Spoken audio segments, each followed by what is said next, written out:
I'm going to give a few show notes to the producer.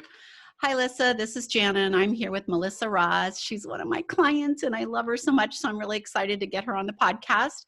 So I'm just going to read in her bio, and all her notes are on the board. So I'm going to count us down. 3, 2, 1. Hello, and welcome to Oh My Health, There Is Hope. I'm your host, Jana Short, and today I'm here with Melissa Ross. Melissa has 20 years experience in the field of yoga and mindfulness. She is a leading authority on healing and growth, and as a leader and founder of Breathe With Me Yoga, Melissa has influenced thousands of kids to connect with their mind, body, and spirit through breathing, relaxation, and mindfulness. As a speaker, coach, and author, and founder of the Rise to Wellness, she uses her own experiences in postpartum depression and anxiety to work with a wide range of individuals, inspiring and empowering them to navigate and overcome their own stress, anxiety, and depression. This woman is a powerhouse. She is doing some incredible stuff, and I'm so glad to have you here today, Melissa. Thank you. Thank you so much for having me. I'm so excited to be here. Well, I know your powerful story because I've been working with you for a while, and you're one of my favorite experts because you work a lot with children, and it's really hard to find a real expert that you trust your children with, right? And she is phenomenal, and she's doing a lot on everywhere, right? I am. There's so many things going on. One of the first things we start off with is we all share our story of hope, because I feel like the stories that we have and we're holding inside of us can be the miracles for somebody else when they hear them, across the globe. So do you mind sharing your story of hope with us today? I would love to. So my story began back in 2011 when I had my daughter. She's 9 now. She's so precious. And when I had her, I suffered postpartum depression and severe anxiety. The anxiety was so bad that I couldn't be in the same room with her. I would have a panic attack anytime she cried. I wasn't able to really grow with her and be with her for the whole first year of her life. It took me about 6 months before I started some cognitive behavioral therapy to be able to be alone with her. And it was basically like exposure therapy, like they do with people with spiders when they have a spider fear, and they put one spider with them and then slowly they'll put a couple more, and so that you're exposed slowly and you start to get used to them. I did that with my daughter, to be able to raise my daughter and even be in the same place with her. And that was it was a 2.5-year journey. I had some other illnesses as well in that journey, and it was just really sick, in a deep, dark place, and really sick. And when I finally went back to work after that 2.5 years, I really discovered how stressful the job I was in.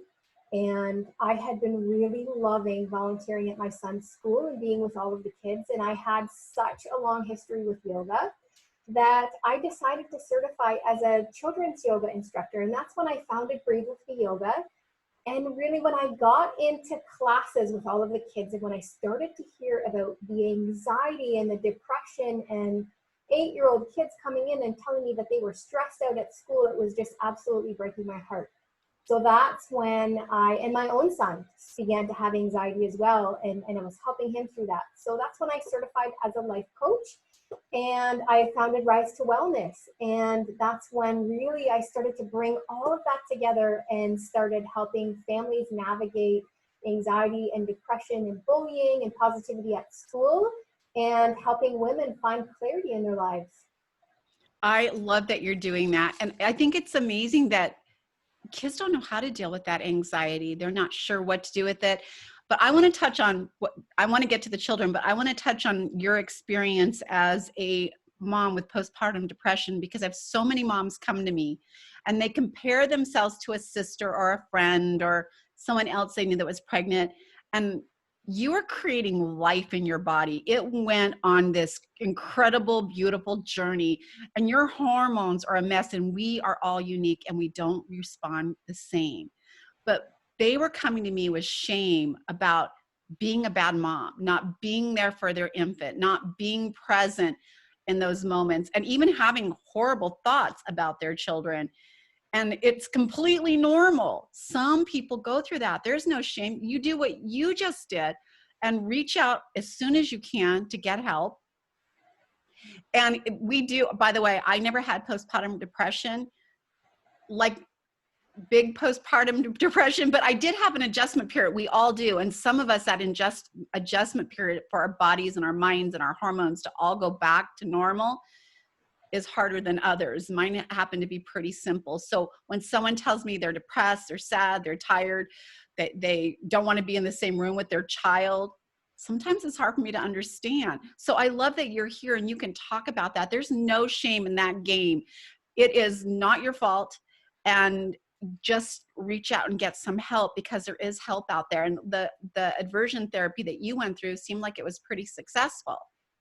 It was very successful, and I love that you're bringing up the word shame, because I mean, I had myself to compare to. I had already had one child. My son was older, and I didn't have postpartum depression or any anxiety with him.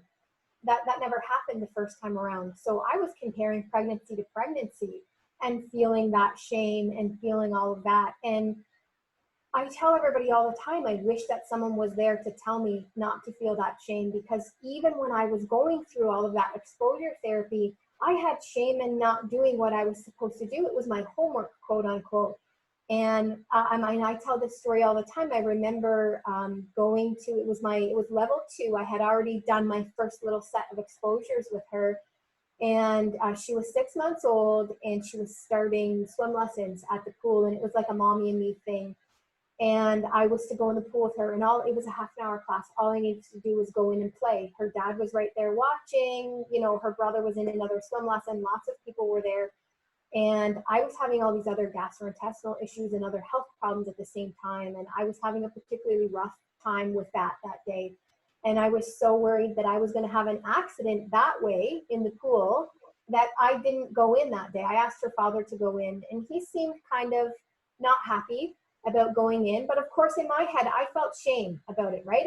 Shame about not doing my project and not doing my homework and not spending the time I was supposed to be spending with her.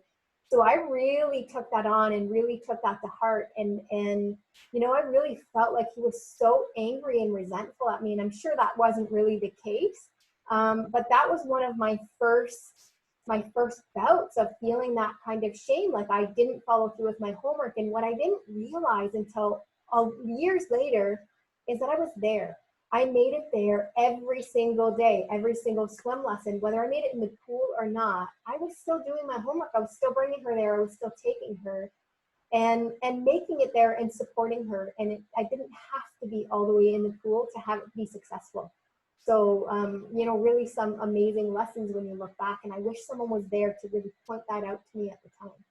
I do too, because they run into people like me who've never experienced, like, just get someone to give you a nap. You'll feel better, right? Because we don't know how to, because we've not been through it. So it's hard for us to empathize with it, but there is no shame in it. You are not a bad mom, because I hear people say, why can't I do the simplest things? Why can't I be in the same room with my child when it's crying? Because I feel like I'm going to hurt them. And it's okay. Like it's the process of your body getting back to normal. And there is a light on the other side, especially if you get help, you get to that light quicker. So what are some of the things that you do? Because I love that you work with children. And I know that you have a reading show where you read stories and do breathing and yoga. And I think it is phenomenal. I think it's getting really big, because for those of you who are listening, Melissa's in Canada. And she's huge in Canada. So I want her to be sharing in the US, because there's a lot of kids stuck at home with energy and pent up anxiety about why can't I be with my friends? Why can't we have play dates? Because in California, we're still on lockdown. Yeah, absolutely. It's called Storytime Yoga, and it's running on Facebook, on my Facebook page. It's running on our YouTube channel. It's running on Instagram. 5 days a week at 12:30 Eastern Standard Time. And yes, you're right, it is getting absolutely huge. We start class with breathing. We read a book, and we find all of the yoga in everyday life within the book, within the story. And then we do a relaxation at the end. We do I am affirmations during the relaxation, and we learn about the lesson that we learned. We talk about the lesson that we learned in the story while the kids are in relaxation.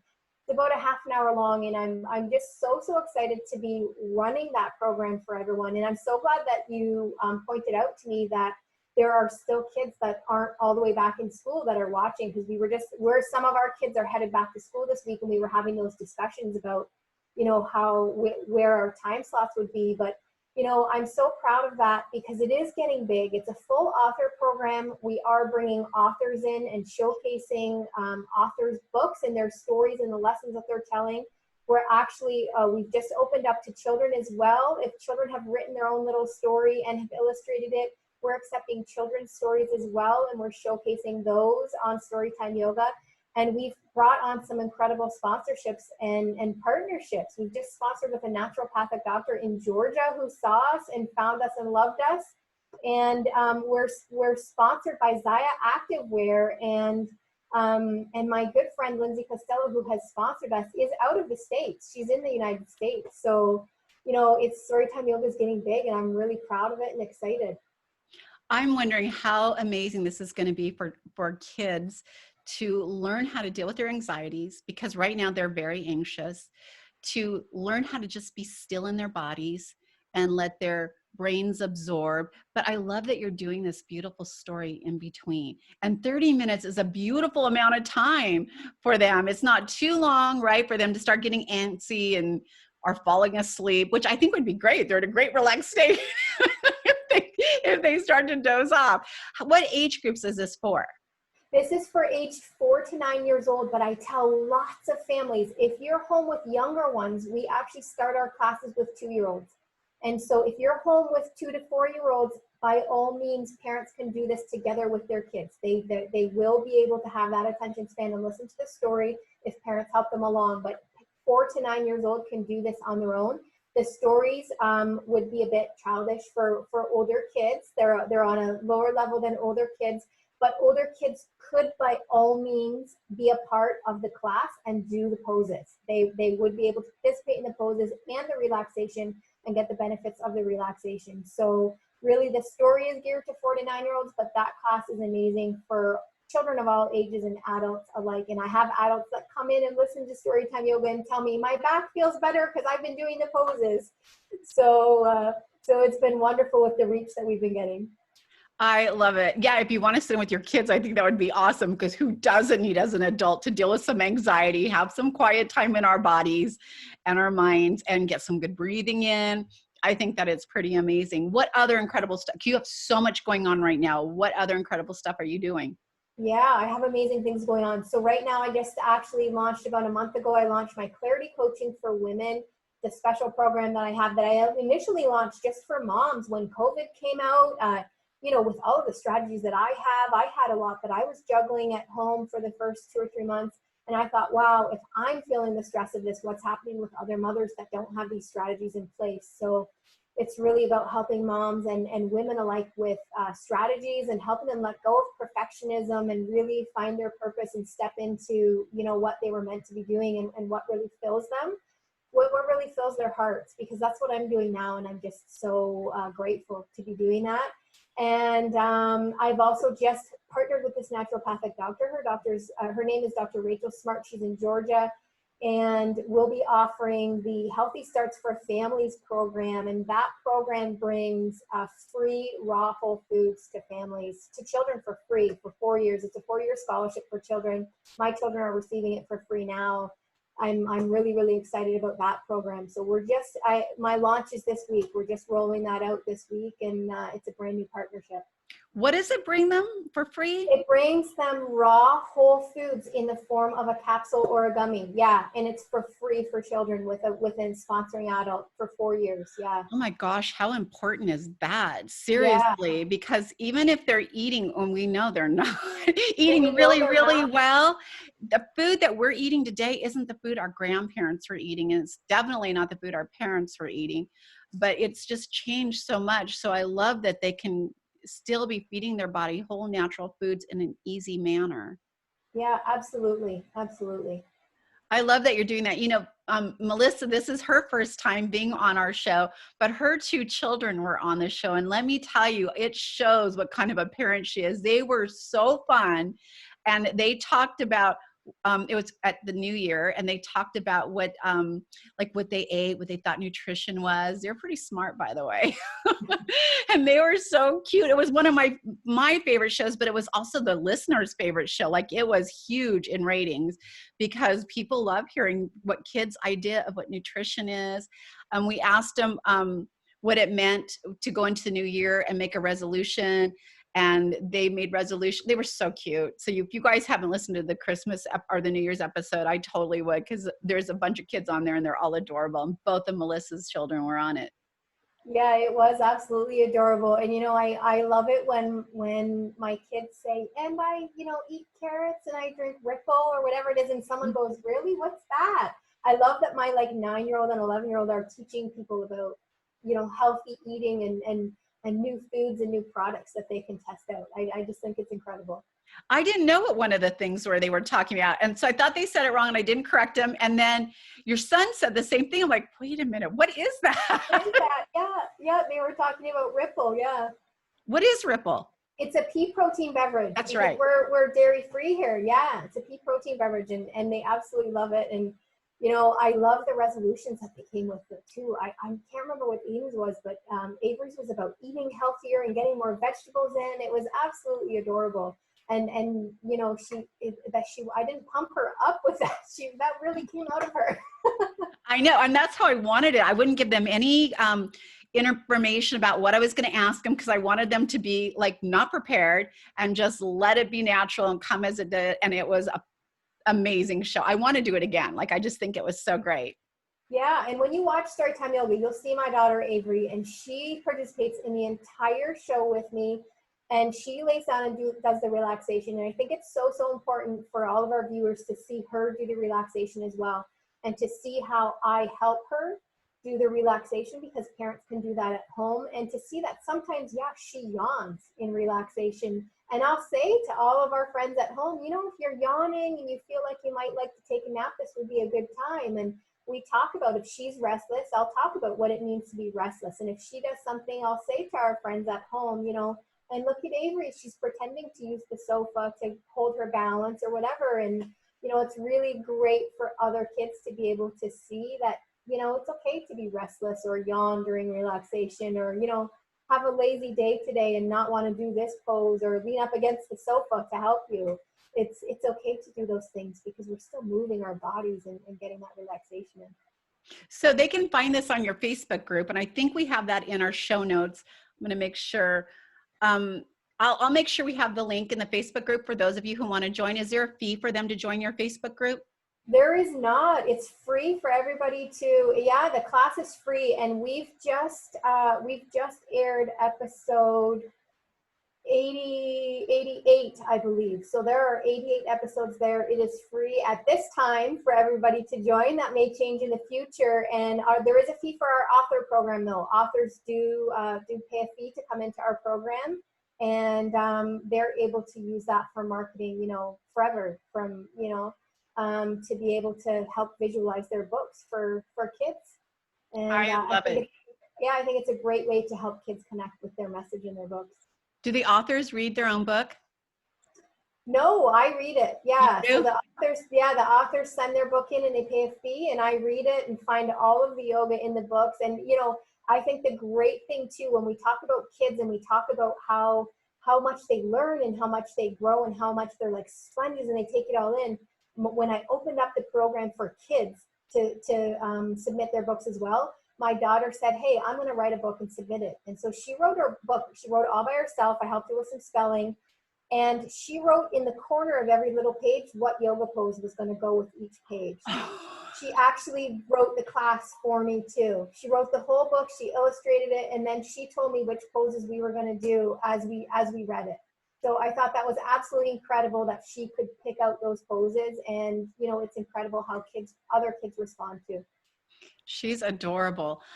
So where else can people find you besides the Facebook group?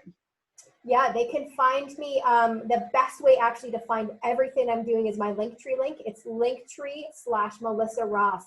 And that's www.linktree.ee/MELISSA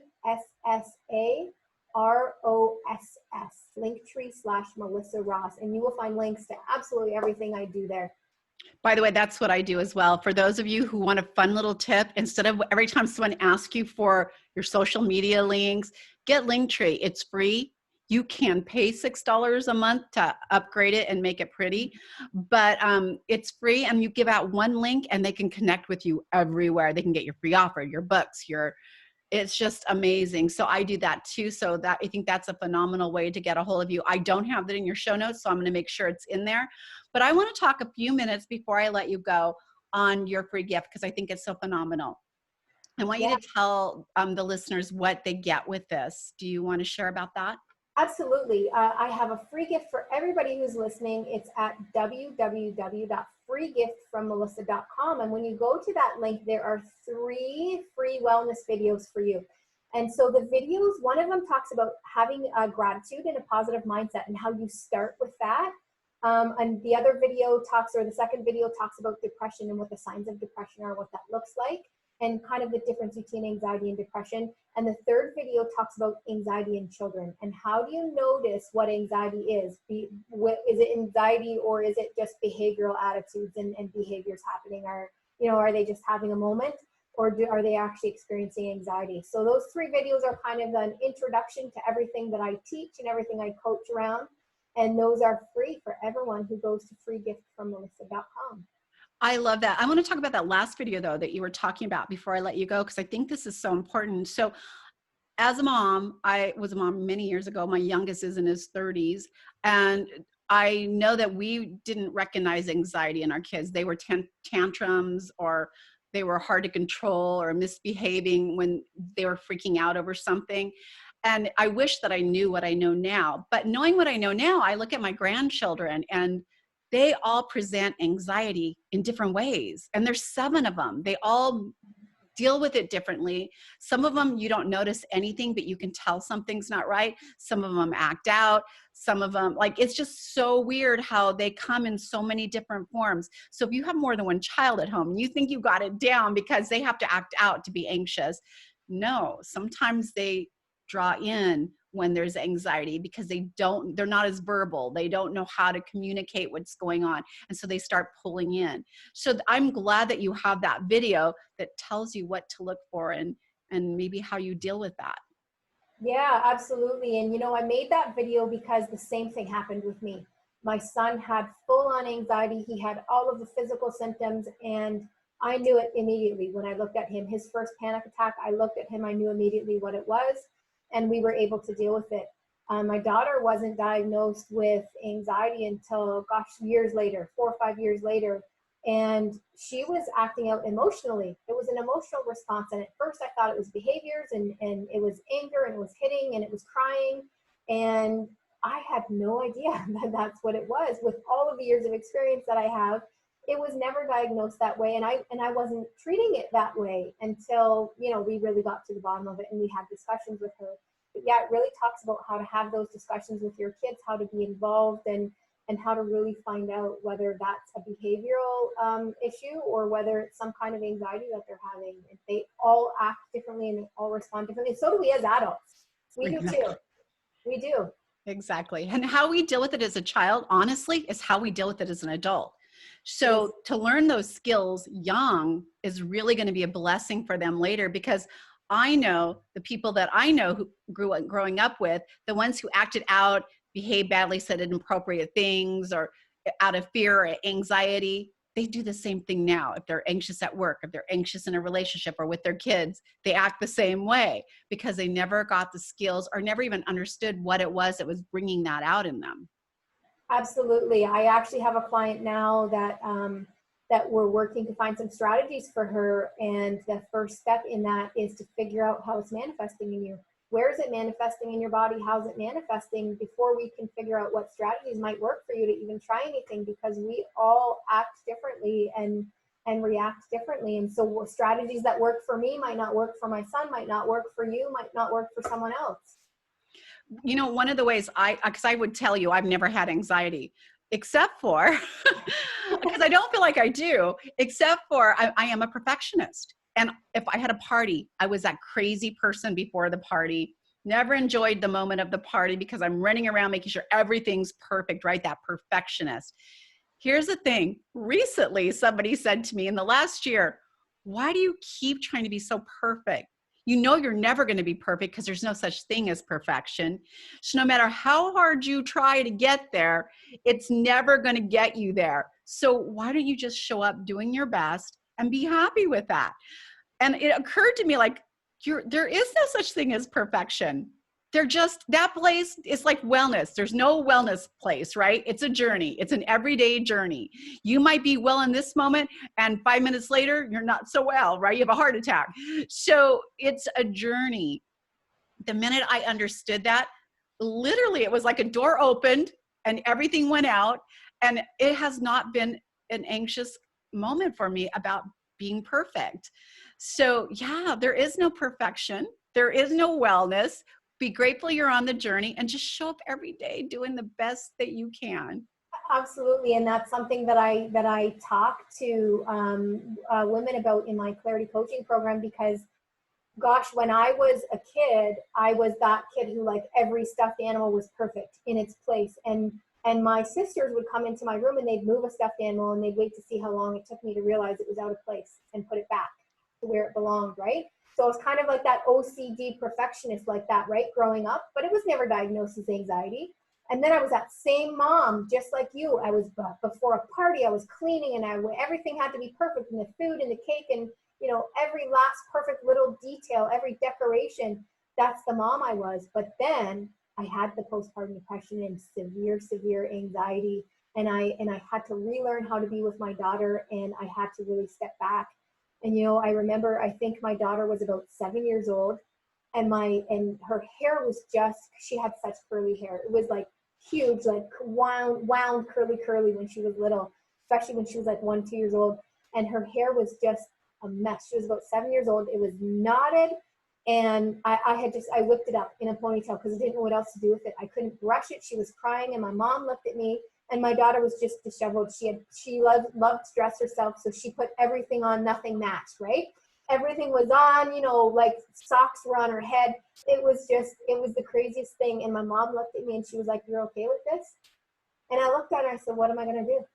She's her own personality. What am I going to do with it? I can't do anything with the hair. I'm just going to put it up and hide it. And that's how she wants to be.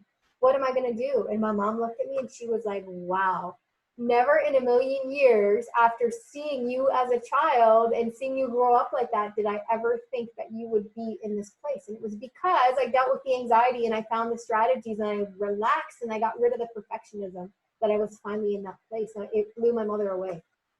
I love it. Everybody get rid of your perfectionism. Just show up the best you that you have that day. Absolutely. Melissa, thank you so much for being on the podcast. You know, you're one of my favorite experts. I just love you so much. So I would have everybody definitely grab her free offer. If you have children, or if you don't have children and you want some story time and yoga time, go to her Facebook group because it's awesome. Thank you so much. Thank you for having me.